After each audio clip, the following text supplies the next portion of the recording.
It's 10 o'clock here in the Philippines. I think it's 7 a.m. in Los Angeles and 10 p.m. in New York. Just want to share some things about love again today and talk about the topic of love. Let's see, right now in the news, there's some interesting things going on. There's some things going on that have to do with fighting in Iran, and on the world stage, there's some fighting in different countries around the world. So how can love bring happiness? Can love really bring happiness? And what the heck is love? What good is love if it's just mushy, if it's just kind of weak? Sometimes we think about love that comes from a mother, because yesterday was Mother's Day. Because it's in the morning here, it's 10 a.m. in the morning here. So this is Monday here, but it's still Sunday for a lot of people. And it's Sunday for the people in the US. I'm not sure about the UK, maybe just becoming Monday morning there. But anyway, so what does love do? What is love? Well, in my opinion, from what I've seen, love has really gotten a lot of bad press. There are a lot of misunderstandings about love. What is love exactly? A lot of people think that love means sex, or that love only means romance. I've had people that hear the name Love Buddy, and I was doing barbecues at my house in Thailand when I was living in Thailand before. And the people in Thailand, a lot of them, even good friends of mine, they hear the word Love Buddy, but it made them feel uncomfortable. It made them feel nervous. It made them feel like, maybe this is some kind of a sex orgy thing. Maybe this is some kind of like a too sweet, kind of weak, kind of a nothing but hugs and baloney, but not really about real life. People get cynical, people get hurt, people get cynical, and there's a healthy skepticism. Healthy skepticism will not keep you away from learning and growing. Cynicism will. And there's a lot of cynicism, especially with a lot of the expats that I knew in Thailand. But we did have big barbecues. We did have, I don't know, maybe sometimes 10, 15, 20 people would show up. And we just had a great time. And all it was about was getting to know each other and being kind to each other, being compassionate to each other, being interested in each other's lives, and not putting up walls because someone has more money, or someone has a dog and the other guy doesn't like dogs, or someone is a Thai blood person who was born in Thailand and they're of the Thai ethnicity, and another person is a Brit, or another person is an Australian, or something like that. So the idea was to break down the walls and to realize we're all human beings, and to share what love is together. What is love? Well, on lovebuddy.com, I've defined about 66 different ways that love can be expressed, love can be shown. And that's just my idea so far. There could be, hundreds more that I haven't thought of, that haven't made sense so far to me, or just that I hadn't thought of really. And so your opinion about love matters, and what's important to you about love matters, because love is kind of open to interpretation. As you've seen, there's a lot of different definitions about love. But my opinion of what real love is love is the foundation of the universe. Love is the grand unified theory. Love is the solution to everything. So that's why I've devoted my life, which is a really easy thing to do. It's not like I'm sacrificing anything at all. I'm being really self-indulgent when I give all my time, all my energy, and I'm really excited and interested in the concept of love, because I think it's really missing in the world. And it's something people don't think about consciously, because nobody teaches us about it and we don't understand it. So it's got a bad name. So like I said, some people think that it's only about romantic love, and they think, a lot of people get this opinion, wow, I fell in love with this girl in school, and then she dated another guy and she left me, and now she's got a family, and it broke my heart. And so love stinks, love hurts. Love doesn't hurt. Our emotions, we hurt ourselves every single time. And every complaint that we have about anyone, look at divorce. Divorce is a great example, because so many divorces become really nasty, right? And that's not about hate as much as it is about, it's not about lack of love as much as it is about intense, passionate feelings. I wanted this love in my life. I wanted this partner in my life. I wanted this dream life that I had. So they had this ideal, but love isn't about attachment. And this comes from Buddhism. Buddhism is really great when it comes to understanding the concept of embracing our weaknesses, embracing reality, embracing what the world really is, and accepting that. And accepting the real situation, not this dream that we have in our minds that we got from some movie that we saw, or that we came from a book, a romantic book. Wow, romance novels, what a huge, huge, huge market. Because people, when they don't know how to love in their own lives, when they don't know love, what love really is, how great, how strong, how deep, how broad, how completely fulfilling real love is, when they really don't get that, they use escapism. And it could be a million things. Romance novels is one, but what about drugs? What about alcohol?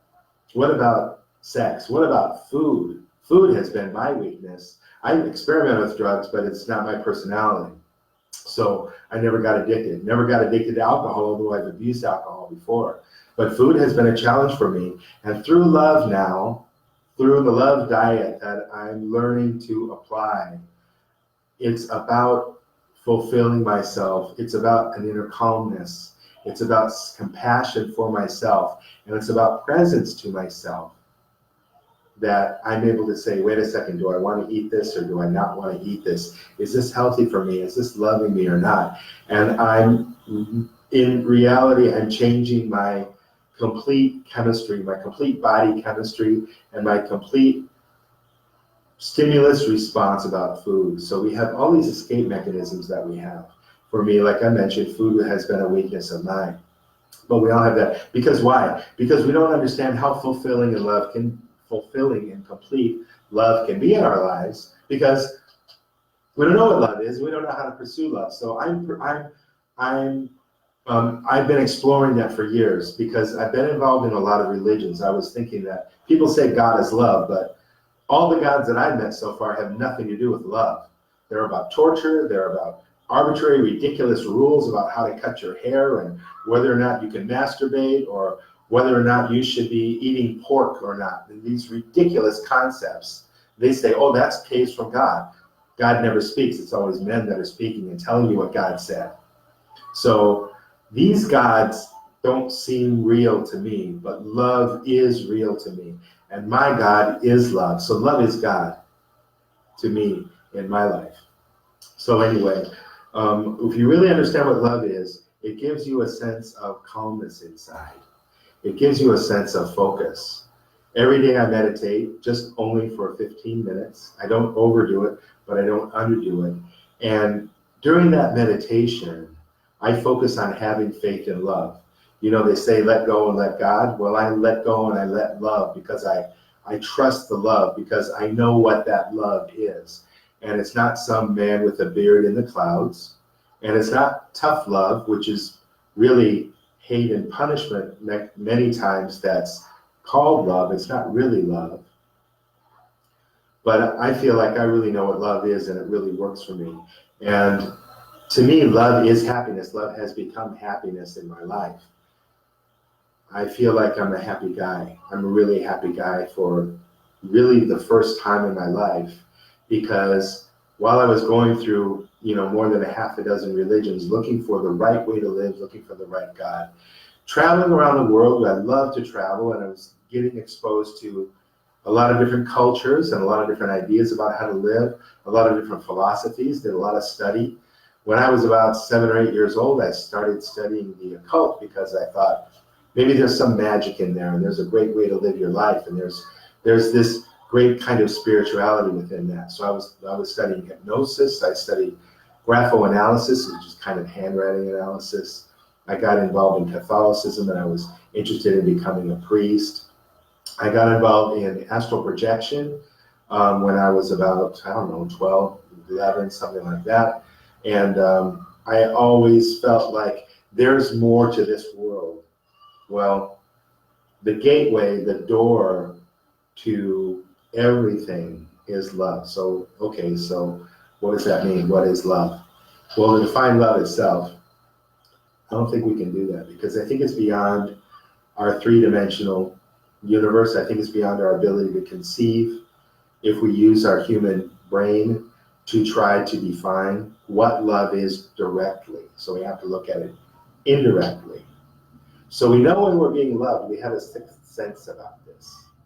We have a deep understanding of when someone is really respectful, they're compassionate, they're nurturing. Mother's Day yesterday, that's a significant thing, isn't it? Because mothers are kind of the icon, they're kind of the symbol of love.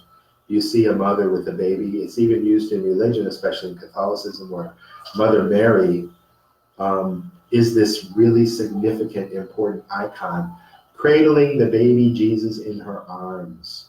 It's like the ultimate kind of nurturing and love symbol that people feel, wow, that's something I'm really attracted to.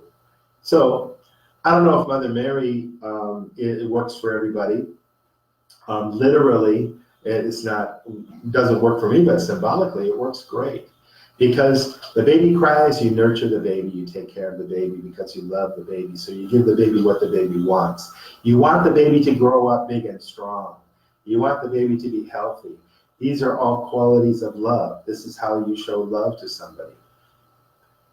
Sometimes people think that love is justice, and then they define justice as murder, like burning in hell forever. Or our army's going to go over and kill the bad guys, and there's some justice about that. No, does that seem like love? Does murder of someone seem like love? One of the ways that we can find what love is, one of the best ways that we could really understand what love is when we look at the golden rule, right? Treat others as we would like to be treated, which goes back thousands of years. And it's in almost, or maybe every major philosophy that's been embraced by people around the world. Every philosophy that seems to work and seems to make sense is this idea that would I like that to be done to me in my right mind? You can confuse this if you want. If you don't want to find the answer, you can say, oh, but masochists, maybe they like to get beat up. So does that mean I should beat people up? No, that's a little bit twisted, isn't it? So we're looking at the human being without major sicknesses or without some major twist. Most of us are all healthy and we want to treat people with love because we want to be treated with love. So what are some of the qualities about love? Some of the things that I mentioned that I defined. There's a free ebook that I have available and you don't even have to put your email in, which is kind of stupid because everybody says you're supposed to get an email list, but I don't want that to be a barrier. I don't want people to say, oh, I don't want to get all this spam. All this. So anyway, I just make it available. You can go to lovebuddy.com and then you can get the free ebook, and it defines what I think is a way to get the understanding of what love is. There are a couple of ebooks, and one of them has 66 different definitions or expressions, is what I should call it, expressions of love. And so some of the key ones are, out of those 66, some of the ones that we most understand and identify with, the ones I mentioned: compassion, caring what's going on with somebody else. When you see someone else suffering, you feel that. Empathy is another one, which is a very similar thing. There's nurturing, feeding, empowering. Now this is a significant one because in a lot of cultures that I've been in, and a lot of people that I've known, the objective, especially with a money-centered world, you don't want to empower others. You want to disempower them. Now, because money is what most people look at, they think that's what's going to solve their problems. They don't look to love because they don't understand what love is. But they understand what money is when they get the paycheck. So we're living in pretty much a money-centered world in everybody's minds, almost everybody. And so they're going after money. Money necessarily, by definition, I want to get more and I want to do less to get more. That's what the money model is. That's exactly the opposite of love, because we want to exploit others. That's the objective with money. You want to make money, you want to exploit others. Why? Because you want to make as much money as you can by doing as little as you can, right? If you're working your butt off and you're just making a few cents an hour, you're wasting your time. So the idea of the exploitation of your time, the exploitation of others' hard labor. There are huge movements in the US and I'm sure around the world too, because the world kind of, when it comes to greed, the world follows the US. And the greed, and the US is kind of this greed empire, this power empire. Well, they've got the best nuclear weapons to wipe out any country, or the best fighter jets to blow up any people, or the drones and all this stuff. And they've also got so much money. You know, it's the richest country and the biggest arms supplier. And so people look to the US. So I've seen countries around the world. Countries around the world will follow what the US is doing. Whether it seems right on the surface because they're like, look, those guys got money. Look, they got a big house with a car, and they got, you know, private schools, and they have all this luxurious food and designer clothing and all these great things. And that's what I want, right? So people around the world that I've seen in different countries, they'll admire America, they admire Americans, they want to get up close to Americans a lot of times, just because Americans and America can symbolize this idea of success and happiness. Well, I know a lot of millionaires in America. They're the least happy people that I know. And the more money, the more things you get. I know guys that freak out. I had a friend of mine, we had dinner together. He wanted me to be the best man in his wedding. And we were really good friends at the time, but I left for China and I didn't end up being his best man. But he wore a suit jacket, and then he was hanging up the suit jacket without a coat hanger or something like that. The waiter was helping him. And he was just all offended because the waiter wasn't hanging up his jacket properly. He's a banker. And he was born and raised in a well-to-do family. And one of his great breakthroughs in life was the day that he told me he had $1 million liquid. That it wasn't just assets, but he was a real millionaire, and that meant a lot to him. $1 million is great. There's a lot of things you can do with money, a lot of things you can do, a lot of freedom that you get with money. But if your money's centered, if that's the center of your life, you know, water is worth a lot more than money to someone in the desert. Food is worth a lot more. A cupcake, you know, or a piece of chicken can be worth a whole lot more in the right circumstances. But because money, we use that to trade so many things. People forget about love in life. They forget about relationships. So this idea of empowering others is part of the love model, and it's definitely not part of the money model. So when you look at all the qualities that money brings to your life, it's about selfishness, it's about greed, it's about not giving others your time. But one of the qualities of love is available. I'm here every day the same time. That's what I'm going to try to do. I'm only 4 days into this or something, but I'm trying to be available with these ideas because I believe in love, and I want to be a person who's a loving person to other people. And part of that is me being available for any questions you might have. Please ask any questions, or if you disagree with what I'm saying and I'm missing something and you want to point something out to me, I'm happy to learn and grow, because that's what love does. And I want to be about love. I want to learn, grow, understand more, and be a person who is growing in my life and who has a love-centered life, not a money-centered life, or not a power-centered life. So empowerment is really one of the important qualities of love. So these are some of the key things. Compassion. Respect is there. We treat people with respect. We're aware of other people. Love is also conscious. Love is awake and alive and alert and aware. Love is part of humanity. So love wants to be part of humanity. Love communicates. If you're sitting in a cave by yourself, okay, maybe find yourself, like when I meditate, I isolate when I meditate for 15 minutes a day. And I'm not available for that 15 minutes. But if you do that for so many hours a day, or so many days, or so many years, like some people do, I don't think that that's so much love. Maybe you need to do some things to find yourself, to have some spiritual breakthroughs. But love mostly is practiced. Love mostly is found for ourselves and for others.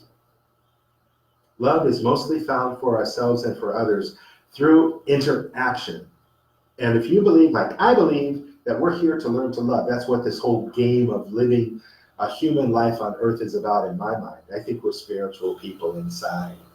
And I think that we've come to this earth to learn, to grow, to take the chaos and to take the confusion and take the abandonment, the going away from everyone, the isolation and the loneliness, and bring that into a human family that's happily interacting, whether they're rich or poor, Democrats or Republicans, black or white, or all these other divisions that seem to be coming up.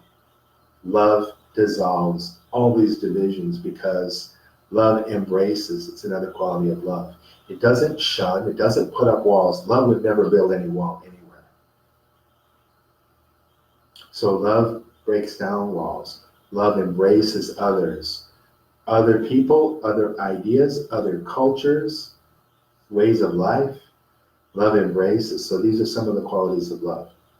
Anyway, I'm sorry I'm not scripted. I didn't do an outline for today, so it's kind of jumping all over the place. But if anyone has anything to say before we go off, I'll wrap things up. If you have a comment or you have a question or you have something you want to share, you want to tell me, please do so right now. I think I'm able to see comments right now. So if you are interested in sharing something, please mention it now. So anyway, I just want to share about what love is and introduce you to this idea of this Love Buddy concept. I've shared the link here for the lovebuddy.com page on the internet, and also the Facebook page for Love Buddy, where I share ideas about love every day and things like that. So this isn't about me being some leader, and I'm not trying to be any guru about love. I'm just trying to be a guy that says, hey, there's not enough love in the world. What can I do to bring more love to the world? And because I think about systems, I'm automatically kind of a systems guy. I'm a software developer, and I've worked in a lot of systems before. This is how my mind works. Some people, they would go and feed starving kids someplace, and I would love to do that too, but I think my value is more in raising love consciousness in any way that I can, sharing love, trying to create a conversation about love, and trying to create ways that we can learn more about love so that all of us can be more loving. How to define love. This isn't something I want to do by myself. This isn't something that I think that I can be the authority on. Every single one of us has love in our hearts. Every single one of us is equal when it comes to love. Love is the great equalizer. So I don't look at myself as any expert. I just look at myself as the guy who's focused on this as part of my life. It's my job to do this. Other people have other jobs that they're really great at, that they're much better than I am. I'm trying to be good at this. I'm trying to provide a service, and that is communicate about love, understand love, bring more love to the world. So that's what the Love Buddy website is about. That's what the page is about. That's what my life is about. And so that's why I'm here. So getting back to why I'm saying that, I'm looking to your feedback. I'm looking to your opinions. I'm looking to see what you need and what you want about love, or your ideas that might help me learn more, be able to share more. I want to share this idea of love together with as many people as I possibly can. So I'm trying to kind of build, I have big dreams, build kind of a love movement where people are more engaged in that, and people are helping or teaching kids about love. They don't even teach that in school. We teach math or history or how to salute the flag, how to obey the teacher, how to keep your schedule so that you're doing this full-time job when you get out of school so that you can strive for money. But we're not teaching the kids about love and what love is. And I think that this is one of the major things that could change the world, turn things upside down, and really give us the world that we deserve, you know, where there's no scarcity, where people can have all the food and clean water, happy families, happy babies, you know, weddings, banquets, parties, and people living together in harmony, people working together, people loving each other. We can have that. We have what it takes to have that. That's inside of all of us. And it's a matter of us focusing on that. It's a matter of us putting more energy into that. Like anything in the world, like anything in life, what we put our mind to, what we put our focus on, what we put our energy into. This is what we create. This is what we build. The world is just this giant clay model that we can make anything out of that we want. Look at what we've got now. Look at what we've made of the world by not being loving, by being more at the other end of the scale. Not so much love, right? There's a lot of love in a lot of places, a lot of fantastic people doing a lot of loving things. I don't mean to negate that. But I think it's a small percentage compared to what it can be and what I'd like to see it be and what I'm trying to help it be. And I hope that you will join me in this together, and I'll join you, and let's make more love in the world. Let's bring more love to the world. Please stay tuned. I'm here every day at the same time, no matter where you are in the world. It's 10 a.m. in the Philippines. Right now, it's 10:25. So 25 minutes ago, I started. 26 minutes ago, I started. And I'll be here every day with that. So please come, share your ideas, share what you feel, and share your love, and share your feedback. And you're welcome. You're definitely welcome. Okay, so this is Matthew from Love Buddy. Today is Monday, the 13th of May, 2019, and it's 10:26 a.m. Have a wonderful day. I love you.